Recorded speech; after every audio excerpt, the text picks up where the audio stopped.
Boa noite, pessoal. Olá, gente. Muito boa noite. Estamos aqui para o culto do Evangelho no Lar de número 140. Que 140, gente, graças a Deus. Graças a Deus. Culto de número 140 hoje, com um texto muito interessante aqui no Evangelho, segundo o Espiritismo. O som está ok? Tá. Pessoal, se vocês puderem dar um retorno aí sobre o som. Parece que sim, tudo certo. Você leu aí alguém falando que tá bem pequena a letra? Bom, mas acho que o Cícero também falou. Parece que eu vi a fotinha dele ali. Maravilha, gente. Mas então, se o som tá funcionando bem, hoje nós estamos iniciando mais um texto maravilhoso aqui de O Evangelho segundo o Espiritismo. Nós estamos no capítulo 21 e nós estamos entrando no subtítulo Não Creiais em Todos os Espíritos. Para quem gosta de acompanhar com o texto, é assim que nós estamos posicionados. Quer dizer alguma coisa? Não. Bom, gente, então, antes de nós entrarmos propriamente no texto, vamos fazer a nossa prece inicial.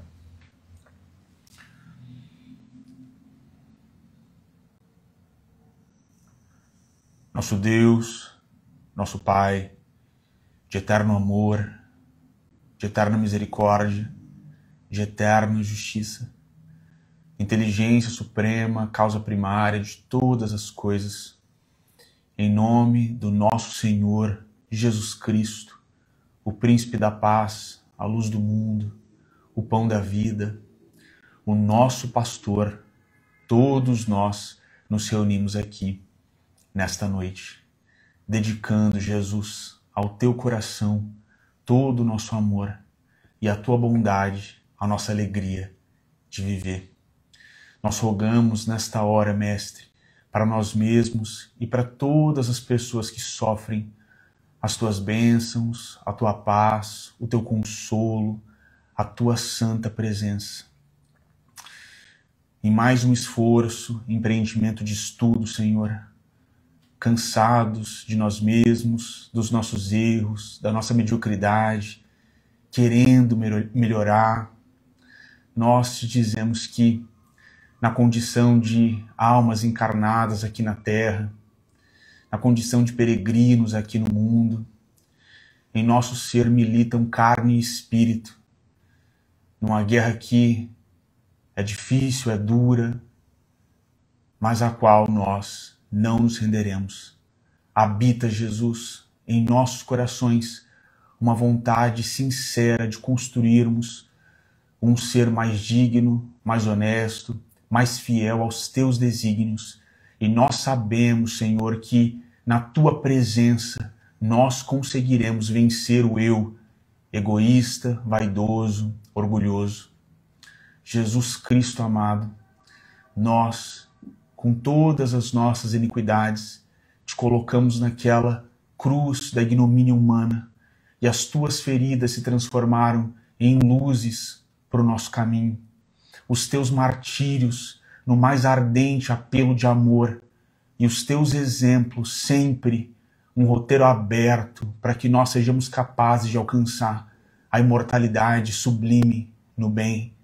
Presenteia-nos, Mestre amado, mais uma vez com os tesouros do teu Evangelho, em cuja glória o justo encontra a coroa do triunfo, os tristes o bom ânimo e os pecadores uma senda renovadora nos resgates misericordiosos. Ajuda-nos, Jesus, como nós temos pedido, porque sem as tuas mãos nós estamos relegados às nossas próprias deficiências e sem o teu amor nós peregrinaremos abandonados à miséria de nós mesmos. Jesus, nós estamos aqui num esforço de intelectualidade, de cultura, querendo mais do teu Evangelho, mas nós sabemos que é só pelo amor que nós construiremos o teu reino de paz e felicidade em nós e por nós. Então ajuda-nos, Mestre, a construir esse amor que, como diz Paulo de Tarso, tudo sofre, tudo crê, tudo espera, tudo suporta, para que, enfim, todos nós que estamos aqui presentes saibamos amarmos-nos uns aos outros como o Senhor tem nos amado. Ajoelhados espiritualmente, Mestre, com muita gratidão e com muita felicidade, nós te dizemos que teus são o reino, o poder e a glória para todos sempre. Que assim seja. Que assim seja.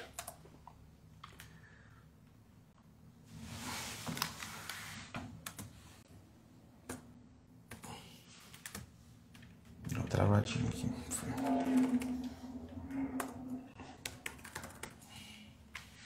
Bom, gente, então estamos no item número 6 e o item número 7 deste capítulo 21 do Evangelho segundo o Espiritismo. Não creiais em todos os espíritos.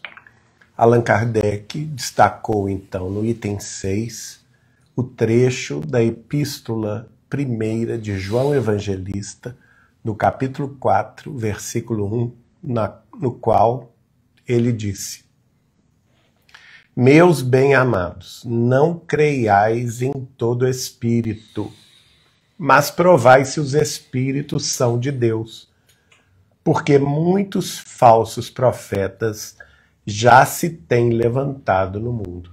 Esse texto é muito importante, gente. Gente, esse texto de João Evangelista, lembrando, ele era o mais mediúnico de todos os apóstolos.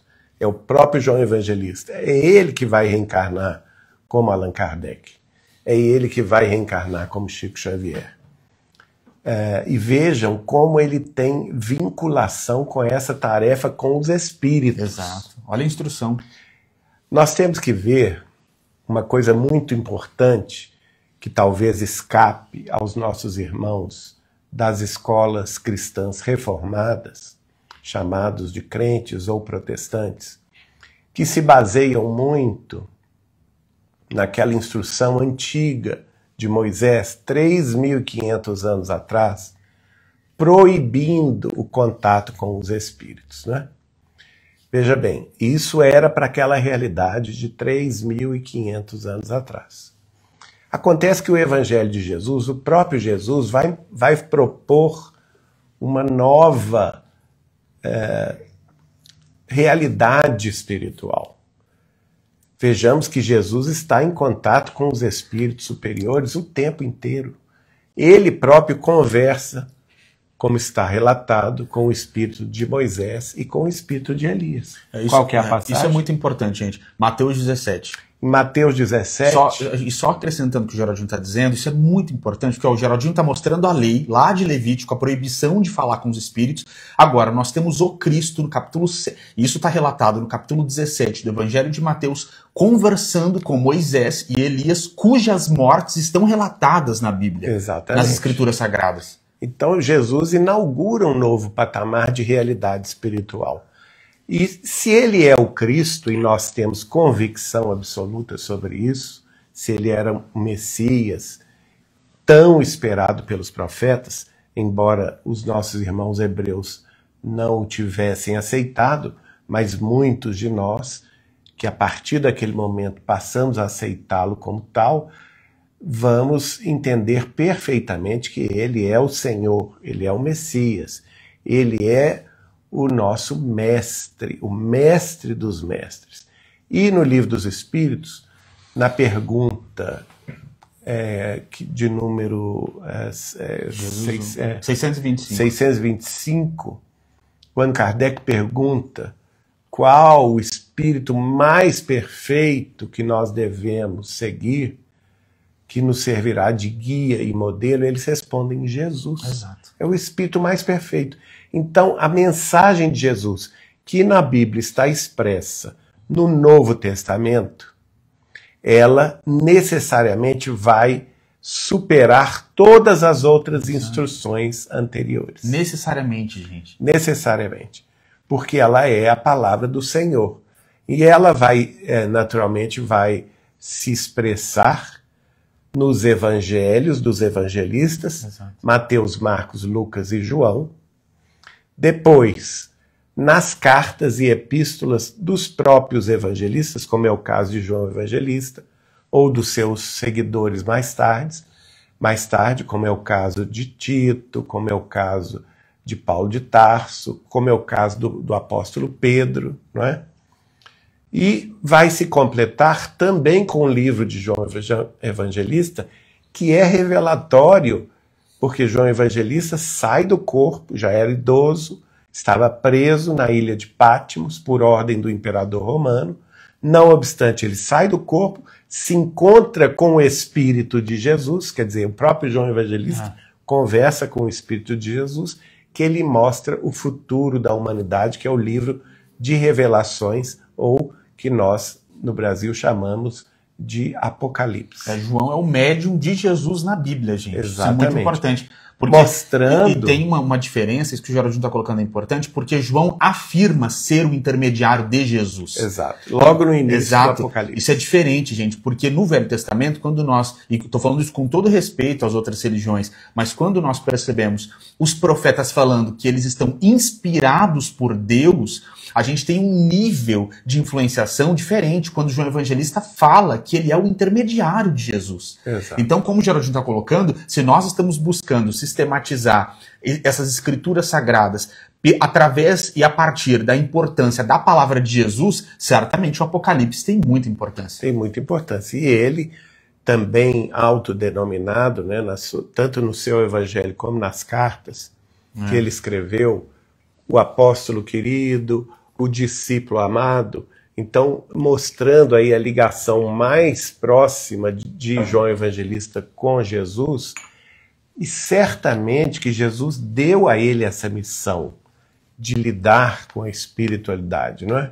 Vejam que ele próprio toma a iniciativa de escrever esse versículo: não creiais em todo espírito, mas provai se os espíritos são de Deus.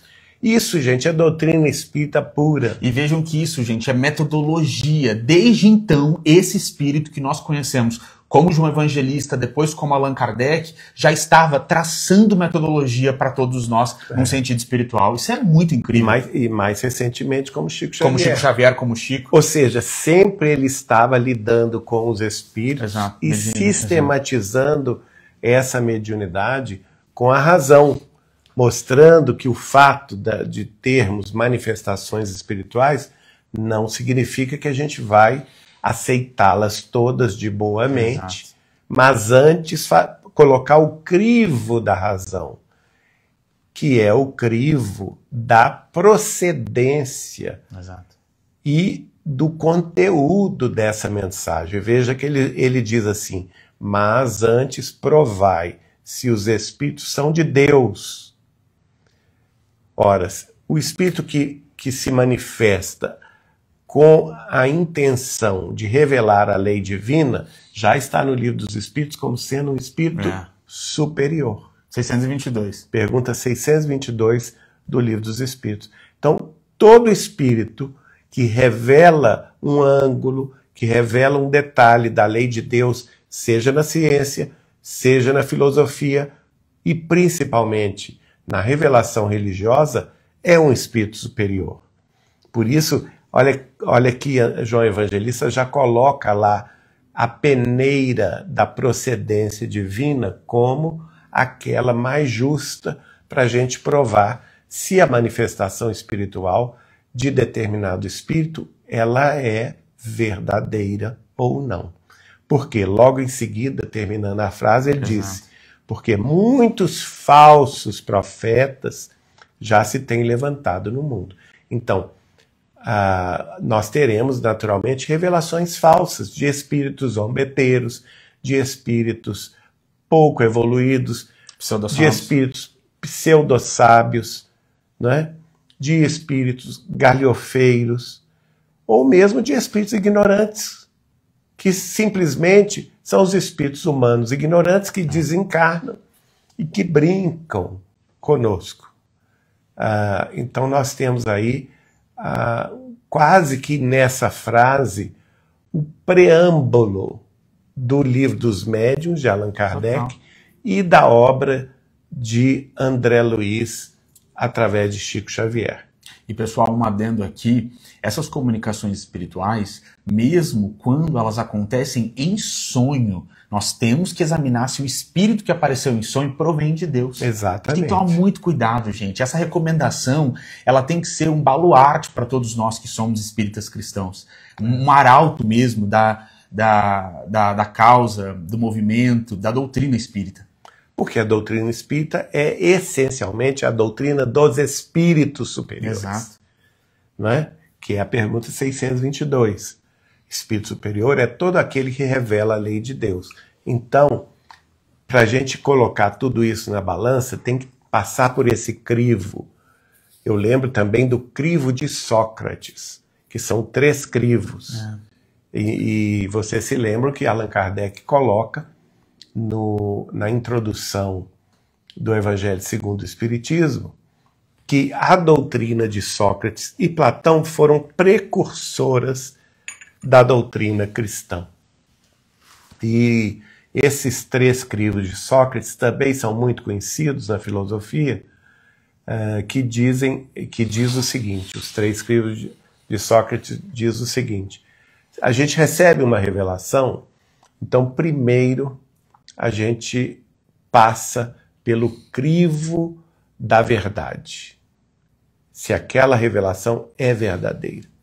Se ela passou pelo crivo da verdade, você tem que passar pelo segundo crivo, que é o crivo da utilidade. Ela é útil, que ela pode ser verdadeira, mas pode não ser útil naquele momento. Não é? Pode, por exemplo, incomodar muita gente. Pode ser dura demais, pode ser muito dura. A verdade, como dizia Chico Xavier, a verdade, ela às vezes tem que ser adiada para que o próprio ser humano evolua e tenha condições de entendê-la. Né? Então, o segundo crivo é o crivo da utilidade. Ela é útil? Muito bem. Aí tem que passar pelo último e mais vigoroso crivo, que é o crivo da bondade. Se ela inspira o bem. Aí, né? Se passou por esses 3 crivos, está no crivo de Deus. Exato. Né? Porque Deus sempre faz as coisas de uma forma profundamente verdadeira, com grande utilidade para os seus entes criados, para as suas criaturas, e especialmente com grande bondade, com grande misericórdia. Então, você quer falar sobre isso ou podemos? Não, a gente pode descer. Vamos descer no comentário do Sr. Allan Kardec, codificador da doutrina dos espíritos, que é o item número 7. Os fenômenos espíritas, longe de abandonarem os falsos cristos, longe de abonarem os falsos cristos e os falsos profetas, como algumas pessoas gostam de dizer, vem, ao contrário, desferir-lhes o golpe final. Não peçais milagres nem prodígios ao Espiritismo, porque ele declara formalmente... Deixa eu passar aqui. Que não os produz, ou seja, o Espiritismo não produz nem milagre, nem maravilha, e nem prodígio. O Espiritismo não tem esse propósito de maravilhar as pessoas, de fazer prodígios com a mediunidade, de fazer milagres. Esse não é o propósito da doutrina dos espíritos. E Kardec vai dizer, né, gente, que o fenômeno não convence. A gente vai se converter pelo estudo e pela caridade. Exatamente. As asas da evolução humana são o conhecimento ou a sabedoria, de um lado, que é o lado intelectual, cultural, mas nós precisamos do lado moral, ético, do sentimento, do amor, da misericórdia. Aí prossegue Kardec. Do mesmo modo que a física, a química, a astronomia e a geologia revelaram as leis do mundo material, o Espiritismo vem revelar outras leis desconhecidas até então, as que regem as relações do mundo corpóreo com o mundo espiritual. Leis que, tanto quanto aquelas outras da ciência, são leis da natureza. Ao facultar a explicação de certa ordem de fenômenos incompreendidos até hoje, o Espiritismo destrói o que ainda restava do domínio do maravilhoso. Quem, portanto, se sentisse tentado a explorar os fenômenos espíritas em proveito próprio, fazendo-se passar por Messias de Deus, não conseguiria abusar por muito tempo da credulidade alheia e logo seria desmascarado. Ademais, como já se tem dito, tais fenômenos por si sós nada provam. A missão se prova por efeitos morais, é o que o João Pedro acabou de dizer, o que não é dado a qualquer um produzir. Eis aí um dos resultados do desenvolvimento da ciência espírita. Pesquisando a causa de certos fenômenos, ela levanta o véu de sobre muitos mistérios. Se só os que preferem a obscuridade à luz têm interesse em combatê-la, mas a verdade é como o sol, dissipa os mais densos nevoeiros.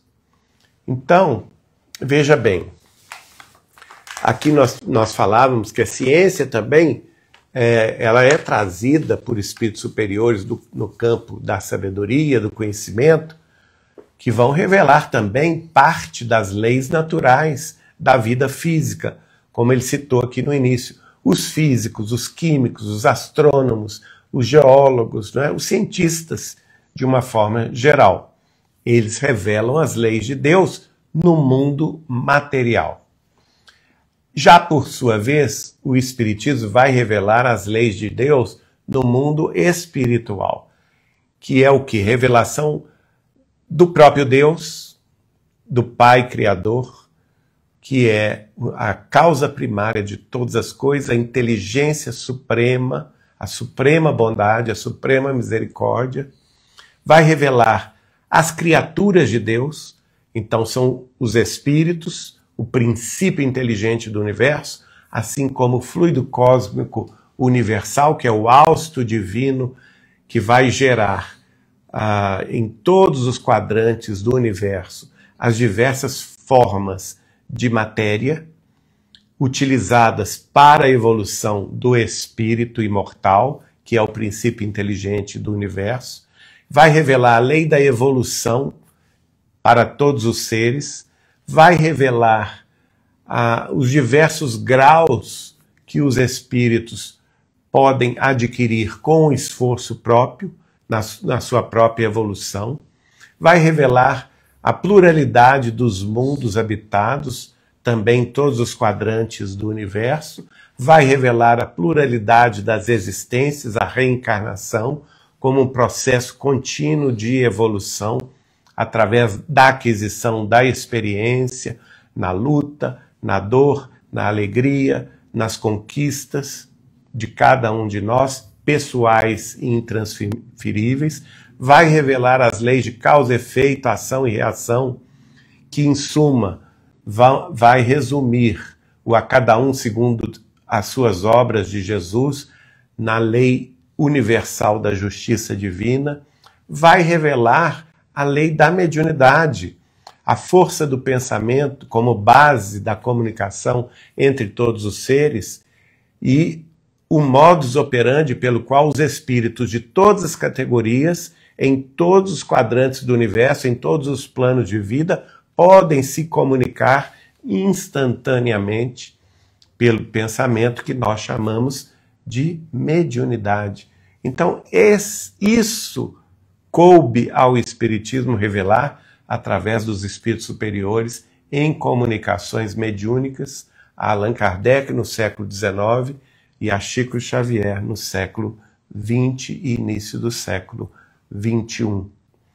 E nessa revelação das leis divinas, no que tange à vida espiritual, à comunicabilidade dos espíritos, nós temos um capítulo especial que é o primeiro tratado científico a respeito da mediunidade, que foi coordenado por Allan Kardec no século XIX e desdobrado por ele mesmo quando, na condição de médium, recebeu os espíritos de André Luiz, de Emmanuel, e teceu detalhes importantíssimos sobre o intercâmbio mediúnico, exemplificando-o ele mesmo.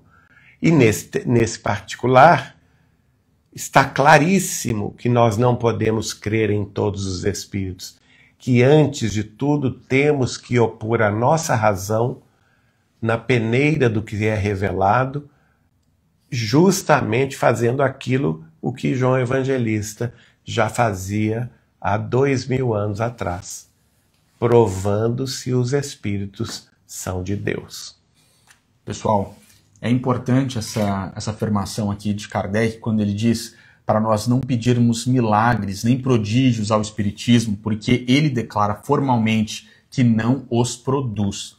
Isso é importante, gente, porque historicamente as religiões elas têm buscado uma perspectiva bastante materialista e material de milagre para conseguir submeter pessoas, para conseguir arregimentar fiéis, para conseguir fazer com que certos fiéis permaneçam dentro de templos religiosos. Até com objetivo. Exatamente, principalmente quando há um objetivo financeiro, um objetivo materialista ali por trás. Eu não vou entrar nesse assunto, mas nós temos no Brasil, por exemplo, alguns líderes religiosos que chegam a dizer que se a igreja, por exemplo, não está dando dinheiro é porque não está tendo milagre lá dentro. Então, o fenômeno físico, material, ele impressiona muito sentidos materiais, mas ele não provoca a conversão, a reforma íntima do indivíduo. Então, quando Kardec traz essa afirmação para todos nós, chamando cada espírita à própria responsabilidade de reforma íntima, de tecer a própria auréola de imortalidade de luz, Kardec está trazendo uma diretriz e um postulado que são muito importantes para nós observarmos diariamente na nossa lida do Espiritismo. E isso é tão importante, gente, porque quando nós tomamos o exemplo do apóstolo Pedro, que andou sobre as águas com Jesus, isso está descrito lá no capítulo 14 do Evangelho de Mateus. Pedro andou sobre as águas com Jesus e naquela altura da Santa Ceia, Jesus olha para ele e fala: quando te converteres, confirma a teus irmãos. Ou seja, andou sobre as águas, um super efeito físico, um super efeito material e não tinha se convertido. E viu as curas de Jesus. Viu tudo que Jesus fez. Pedro viu a ressurreição de Lázaro. Pedro estava na ressurreição de Lázaro, Pedro estava no Monte Tabor, nesse momento que nós citamos, quando Jesus se transfigura e fala com Moisés e com Elias. Pedro viu muitos prodígios nesse aspecto material, nesse aspecto de prodígios que impressionam sentidos materiais. Pedro viu tudo isso e não tinha se convertido. Vai se converter trabalhando muito lá na igreja do Caminho em Jerusalém, depois do desencarne de Jesus, exercitando a humildade, exercitando a caridade ali com seus irmãos. Então isso é muito importante para nós. E quando nós percebemos que no nosso país o efeito físico, ou até uma tentativa de dissimular efeito físico, tudo isso ainda é tão importante em tantas perspectivas religiosas, nós só podemos ajoelhar e agradecer pelo Espiritismo. Porque numa volta, pessoal, muito rápida, muito breve, em outras escolas religiosas aqui no Brasil, nós perceberíamos que muitas pessoas se iludem com fatos que facilmente o Espiritismo explicaria, com fenômenos mediúnicos que facilmente o Espiritismo mostraria que não tem nada demais. Então nós precisamos agradecer muito pela doutrina, porque literalmente abre um roteiro por intermédio do qual nós podemos melhorar os nossos espíritos. E percebam, quando Kardec afirma categoricamente que só os que preferem a obscuridade à luz tem interesse em combater a ciência espírita, ele está afirmando aqui para nós, como o Chico Xavier afirmou categoricamente, que o espiritismo é propriamente o cristianismo. Porque quem que diz que é a luz do mundo? O próprio Jesus. Jesus fala para todos nós, eu sou a luz do mundo. Então Kardec, quando ele diz que aqueles que se opõem à luz, ou seja, se opõem a Jesus, se opõem ao Espiritismo, ele está trazendo essa afirmação em outras palavras para todos nós. E nós acatamos essa afirmação e acreditamos nesse postulado com muito respeito às outras religiões, mas só o Espiritismo cristão dá conta de explicar na essência mais profunda aquilo que Jesus Cristo veio trazer para os nossos espíritos, a boa nova de Jesus. Com o Espiritismo, nós conseguimos compreender o discurso de Jesus de uma forma muito bonita, muito significativa e muito fidedigna com aquilo que o Mestre veio trazer. Mais uma vez, sem nenhum demérito às outras religiões, porque nós entendemos que cada espírito caminha na senda religiosa de que precisa. Agora, nós que somos espíritas recebemos muitos mecanismos para fazer essa análise do mundo espiritual ou propriamente das comunicações espirituais, como João Evangelista está propondo. Enquanto nós estávamos falando aqui, eu me lembrei de que Kardec acrescenta a tudo isso de que nós estamos falando, esse postulado que é basilar, a moral do médium. Então, quando nós vamos analisar uma comunicação, analisar a moral do médium, se esse médium segue ou não os postulados de Jesus Cristo, isso para nós espíritas é muito importante, porque Kardec, no Livro dos Médiuns, vai dizer a mediunidade deve ser vivida cristamente. Então, um médium que não observa a palavra de Jesus é um médium cuja comunicação para nós não serve. E aí, com todo respeito às outras perspectivas mesmo de exercício mediúnico que existem aqui no planeta Terra, porque nós sabemos que ao redor do mundo as pessoas lidam com a mediunidade de formas muito distintas. Agora, para nós espíritas, a moral do médium é uma diretriz que nós devemos observar, e se nós percorrermos esse caminho, pessoal, a gente se livra de bastante problema. Porque é muito triste, eu já vi isso algumas vezes na caminhada religiosa, é muito triste quando uma comunicação espiritual é admitida por uma pessoa, por uma mãe ou por uma família, e lá na frente a gente percebe que aquilo era falso, aquele médium cai, aquele pastor, aquele padre, aquele palestrante, a gente percebe que não era bem assim, que não seguia os postulados de Jesus, que muitas vezes nós deliberadamente não olhamos com atenção para a vida dessas pessoas para ver se havia ali a moral cristã ou não. E aí, como diz Emmanuel, só se desilude quem se permitiu iludir. Então, se nós prestarmos atenção nesse conjunto de diretrizes, nós poderemos confiar nas comunicações. E muitas vezes a gente recebe a pergunta, por que tanta atenção na obra de Chico Xavier? Pela moral do médium, gente. Porque exemplificou os postulados do cristianismo como ninguém o fez. E por isso foi amado por todos os brasileiros. Por todos os brasileiros. Não somente pelos espíritos. Deu conta de ascender para além, de estourar a bolha do espiritismo. Um homem que é muito amado e cuja palavra, como o Geraldinho está colocando, é respeitada no Brasil inteiro e até internacionalmente. Por quê? Porque tem moral cristã. Porque é um médium que exemplificou tudo aquilo que Jesus Cristo veio ensinar. Então, quando a gente olha para a vida do Chico, que se dedicou a Jesus, a gente, obviamente, vai ter segurança em confiar no produto da mediunidade dele. Então, acima de tudo, é uma confiança baseada em postulados cristãos e na recomendação que o próprio Cristo traz para todos nós. E, além disso, a sintonia dele com os espíritos também superiores, né? Porque assim como a moral do médium deve ser analisada antes de aceitarmos uma comunicação por seu intermédio, nós temos que também analisar a moral dos espíritos comunicantes. Aí, como nós não convivemos com eles, porque não os vimos, nós temos que ver o quê? O teor da comunicação. Se esse teor passa pelo crivo da verdade, da utilidade, da bondade, não é? Exatamente. Então, se a comunicação tem cunho de verdade, se tem cunho de utilidade e de bondade, e, basicamente, também, se ela tem um nível elevado na sua argumentação, se ela também se expressa com um português ou com a linguagem que for daquela nação elevado, não é? Sem a utilização de jargões, sem a utilização de cópias ou a utilização também de plágios de textos já existentes. Nós temos que ver também se ela não utiliza linguajar baixo, de baixo calão. Então, tudo isso faz parte dessa peneira. Eu acho que isso que o Geraldinho está colocando, gente, é muito importante, porque a ciência do mundo, ela é imprescindível para nós tocarmos a ciência espiritual. E acontece muito, a gente comenta muito sobre isso, e isso é até um pouco ridículo quando acontece, mas a gente precisa prestar atenção, e por isso que uma análise técnica da mensagem é importante, porque é comum que um espírito pseudo-sábio ele tente utilizar um português rebuscado, mas cheio de erro. Então a gente vê a pretensão num uso de palavras que são difíceis, ou numa tentativa de uma construção gramatical que é mais complexa, mas aí não dá conta.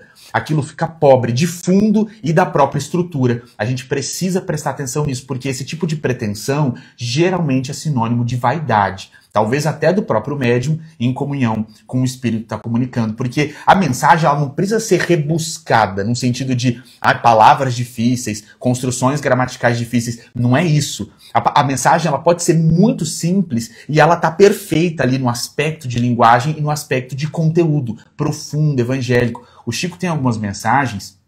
E Chico Xavier é incomparável porque ele escreveu em todos os gêneros e vários autores espirituais com estilos literários diferentes. Mas o Chico, por exemplo, tem poemas que têm um português mais simples, mas que são perfeitos na linguagem. Quando a gente compara, por exemplo, uma poetisa como a Maria Dolores, mas a gente pega um Jair Presente, que é mais bem-humorado, que tem frases mais curtas, mais simples, a gente percebe uma diferença. Mensagens maravilhosas em ambos os casos, mas tanto uma como outra, sem pretensão, sem vaidade, sem uma tentativa de ser o que não é. Então a gente precisa prestar atenção nesses aspectos. E ao contrário, nós temos sonetos maravilhosos de Alta de Souza, de Olavo Bilac. Olavo Bilac, o rei, o príncipe do parnasianismo, escrevendo por intermédio de Chico Xavier. Augusto dos Anjos. Augusto dos Anjos.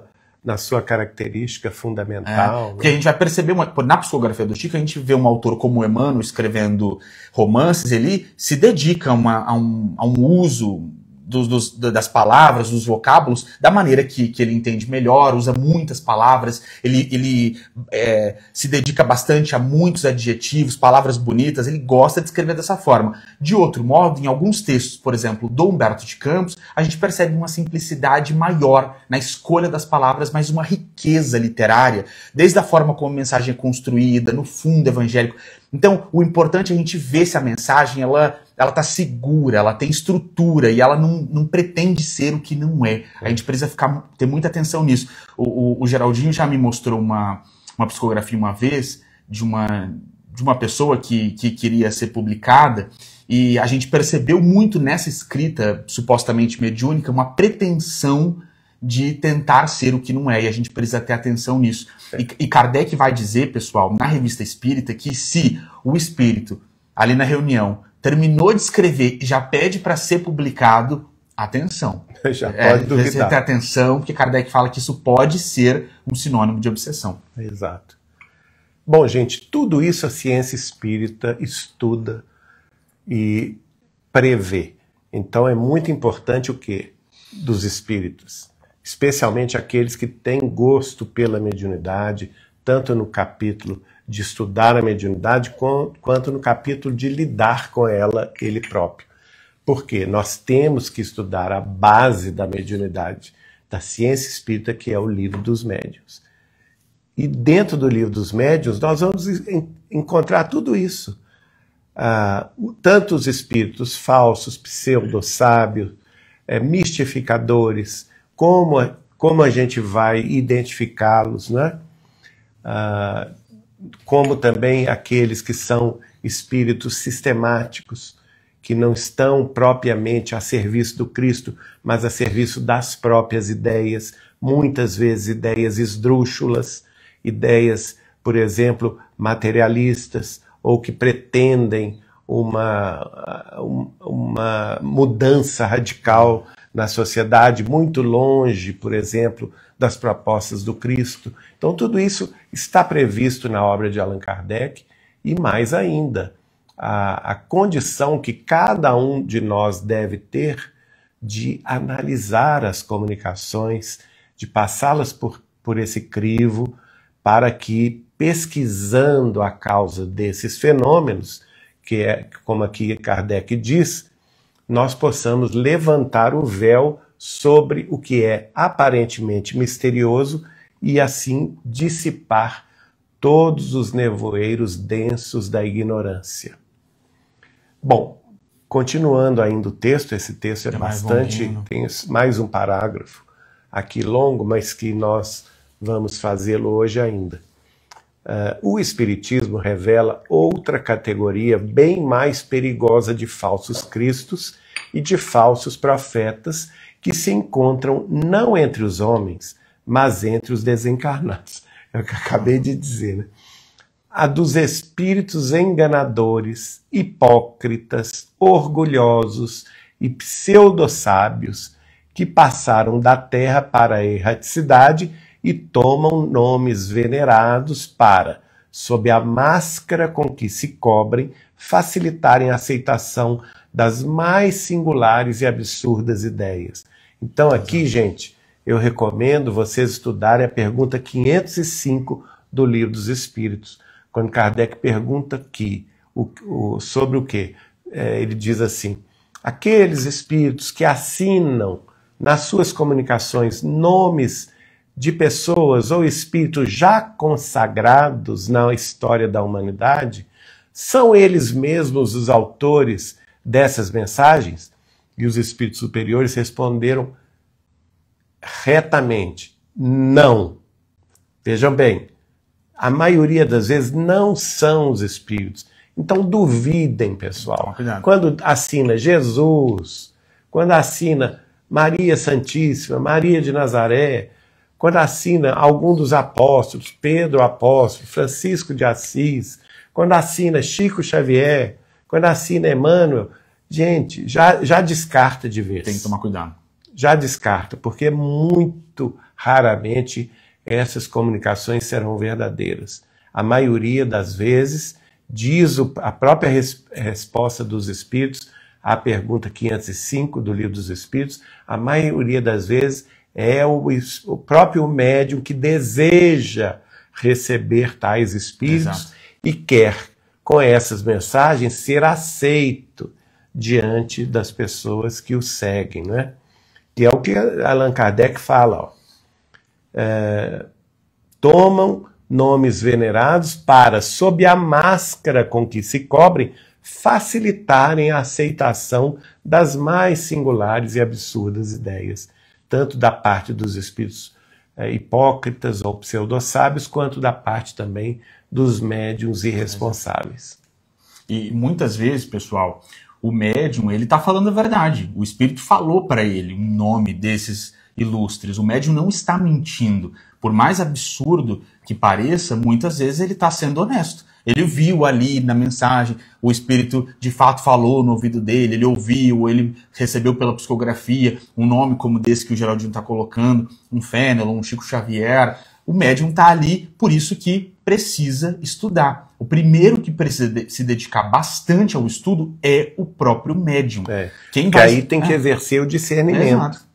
Até para ele se poupar, muitas vezes, de um ridículo, e não ir tão crente, tão ingênuo, admitindo tudo que os espíritos vão lhe dizendo. Exato. Muito estudo, gente. Prossegue Allan Kardec dizendo: antes que se conhecessem as relações mediúnicas, eles atuavam de maneira menos ostensiva, pela inspiração, pela mediunidade inconsciente, audiente ou falante.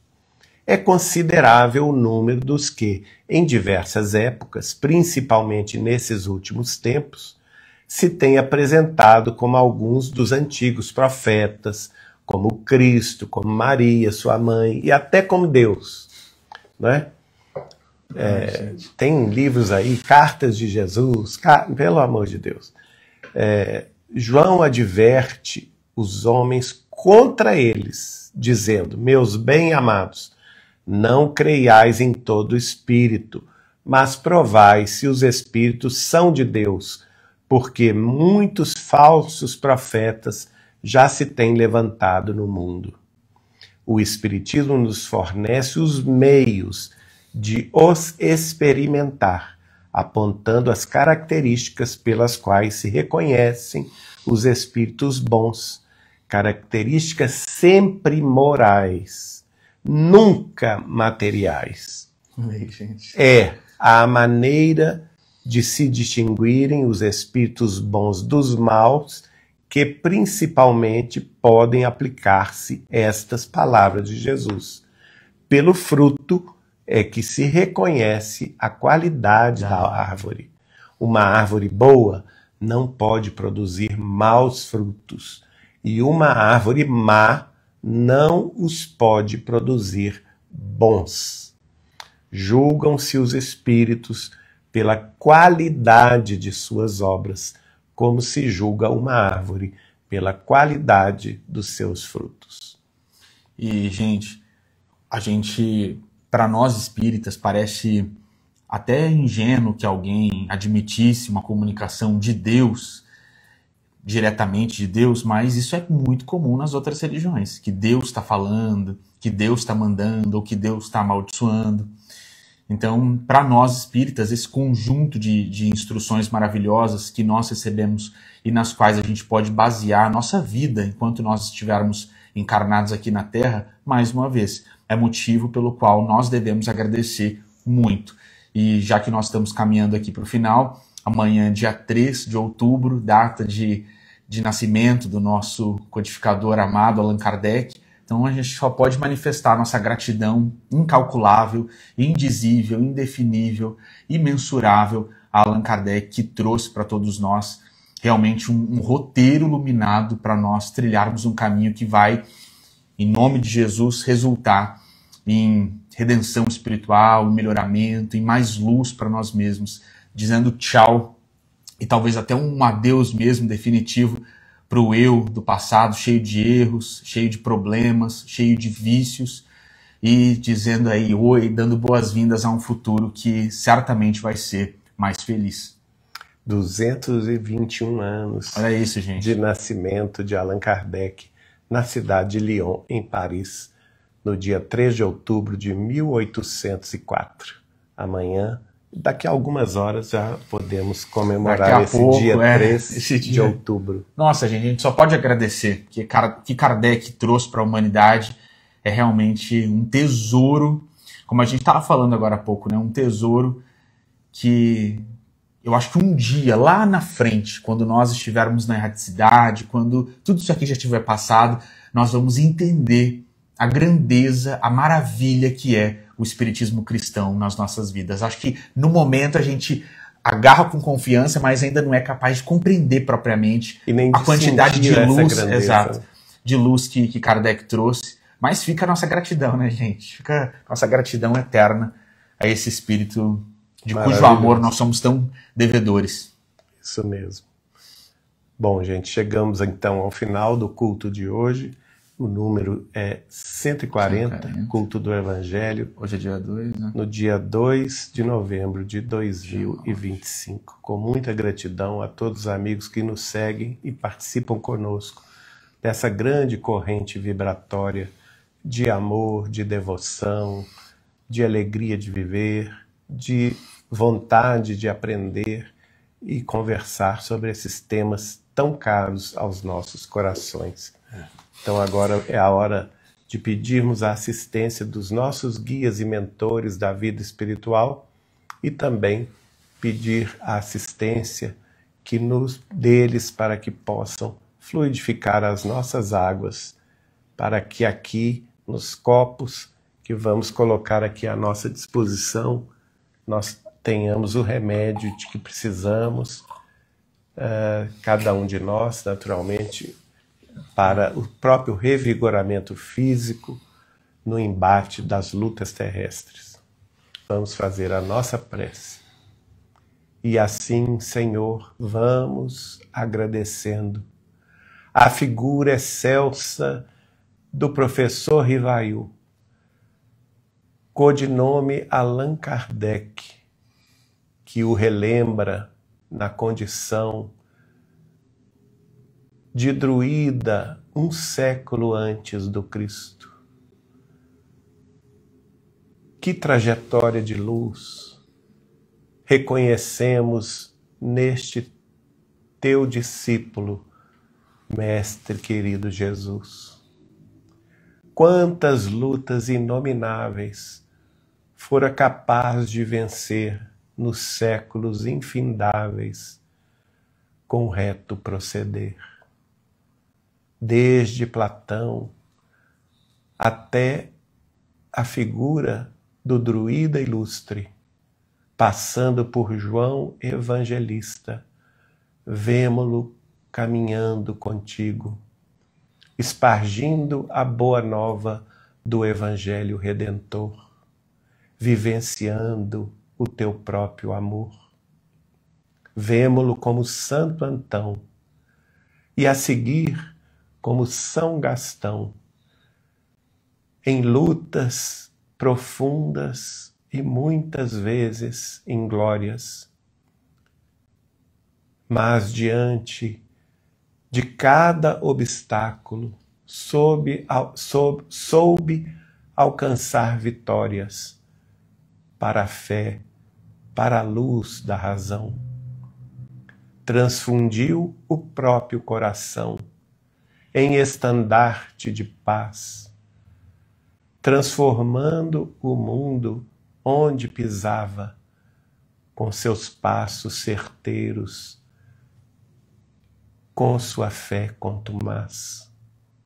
E assim vemo-lo na pele de Francisco de Assis, e depois mais além, como Jan Hus, mais alguns outros e outras vidas, e vemo-lo como professor Leon Denisard Rivail, nosso divino e querido amigo, codificador do Espiritismo varonil.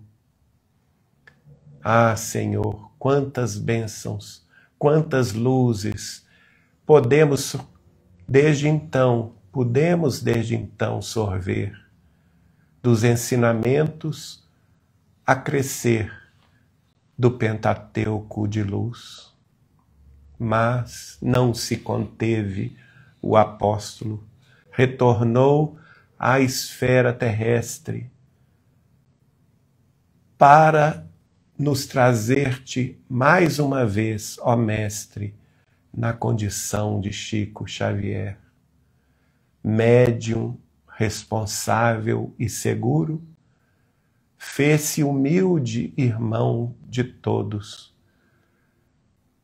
abraçou-nos como se fosse um de nós, com humildade e perseverança, descerrando para nós todos uma aurora nova de esperança. E é este apóstolo que nos envolve com teu amor seguro e profundo a iluminar todo o mundo que nós hoje, em reverência, nos prostramos aqui e agora, no reconhecimento desta hora, para agradecer e compreender. Suas lutas não foram em vão, porque atingiram o nosso coração. Ave Kardec nas luzes do infinito. Ave Chico Xavier, porque te buscamos sim, como divino representante de nosso Senhor e Mestre Jesus. Que assim seja, não somente neste instante, mas para todo sempre. Ave Luz. Que assim seja. Graças a Deus. Que assim seja, pessoal. Um beijo no coração. Então, com essa prece maravilhosa do Geraldinho, emocionante, nós Ficamos por aqui nesta noite e semana que vem, na quinta-feira que vem, nós nos encontramos aqui às 8h30, tá bom? Beijo, gente. Tchau, tchau. Até mais.